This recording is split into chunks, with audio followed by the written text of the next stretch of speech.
Dugout News YouTube channel is what you're watching. Welcome aboard. Got some news for you concerning Daniel Dubois, his coach, and Anthony Joshua.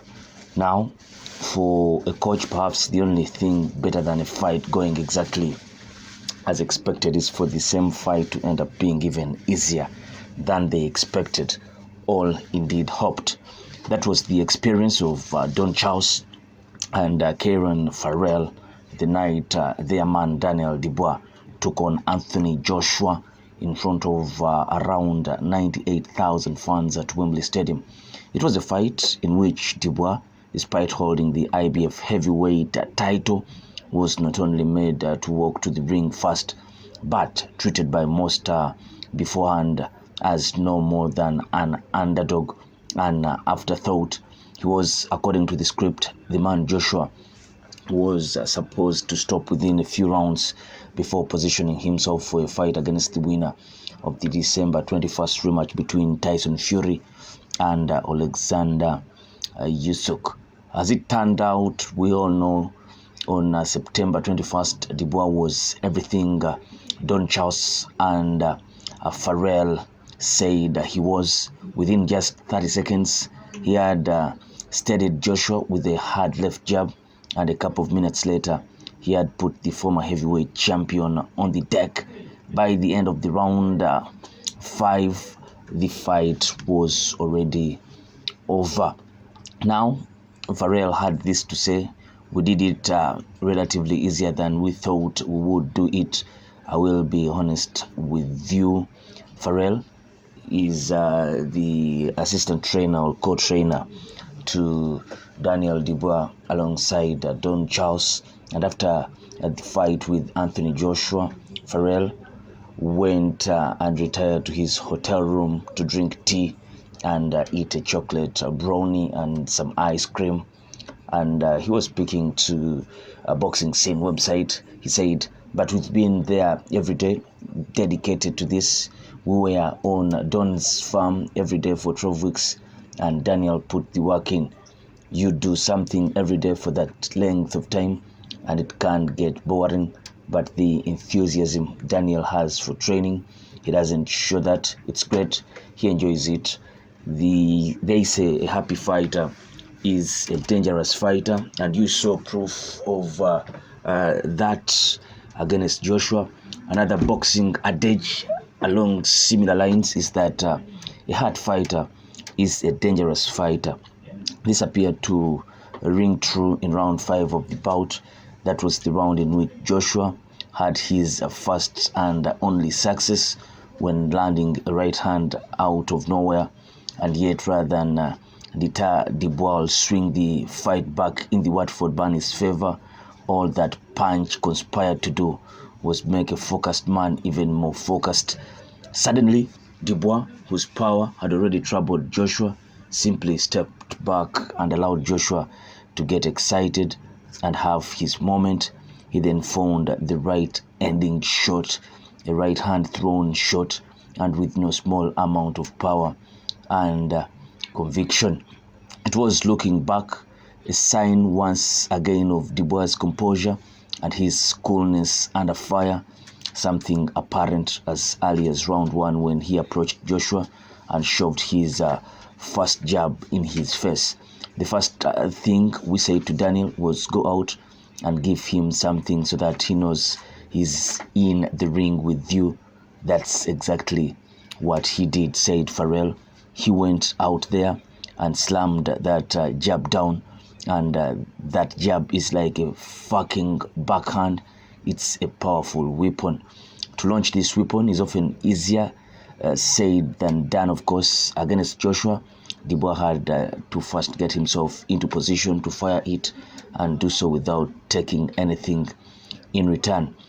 Before that, and before even entering the ring, he had to manage the nerves with which all fighters are riddled when awaiting the first bell. This time too, there were more eyeballs on Dubois than ever, enough to cause some fighters to shrink beneath the pressure. Not Dubois though, too big and seemingly unflappable for that. He stood tall and both through the fight a mask of total indifference, blank in the very best way. It was relaxation, said Farel. It sounds simple, and it is. I don't want to make it over complicated. If you look at the body language of both lads going into that fight, you will see the difference. AJ looked like it was his first time going into the ring in front of 98,000 fans. Daniel was fired up. He was loose. We kept reminding him to stay loose and never stand still. We wanted him moving on his toes before going out there, and then we wanted him to keep the same thing going when AJ was doing his big ring walk and the introductions were going on. We were expecting the ring walk to be about 20 minutes long, but it was pretty short and sharp in the end. Then once in the ring, AJ stood still. I wouldn't say he looked scared, but he looked very nervous.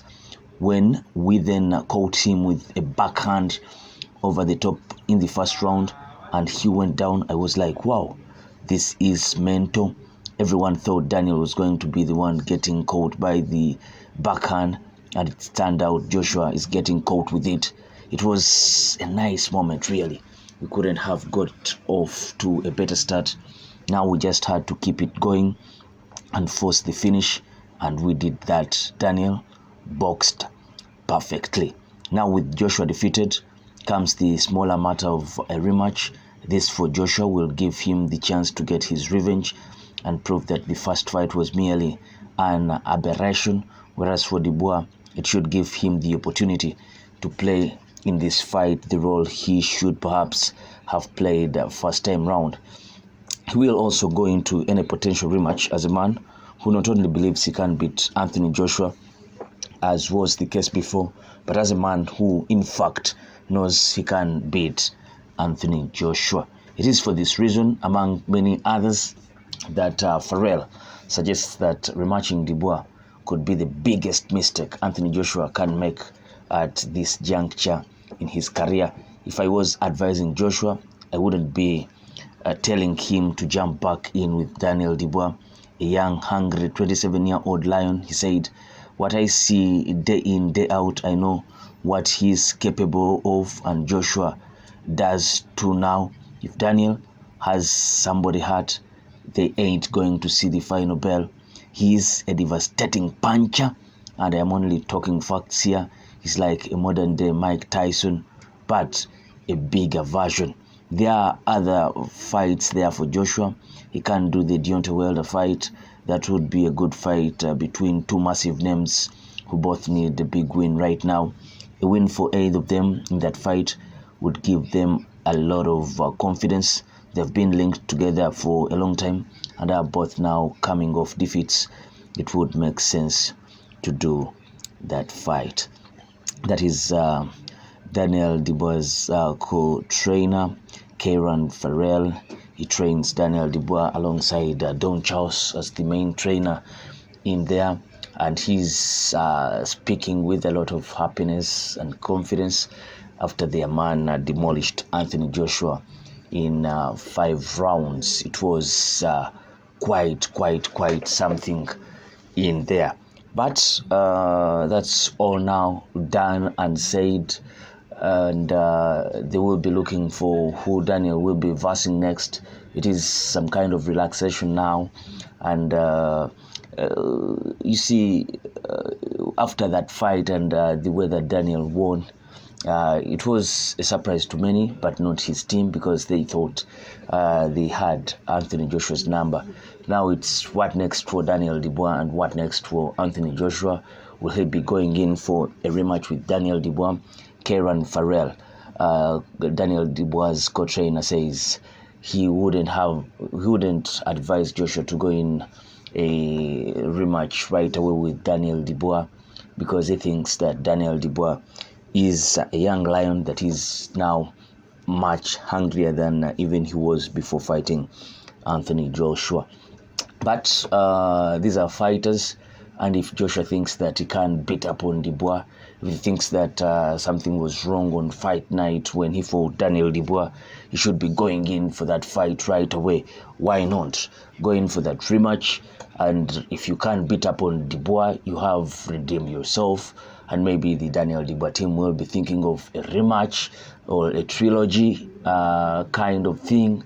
But Joshua will have positioned himself back into contention for being 3-time heavyweight champion. What do you think of all this? Place your comment in the comment section below. I sign out. Peace.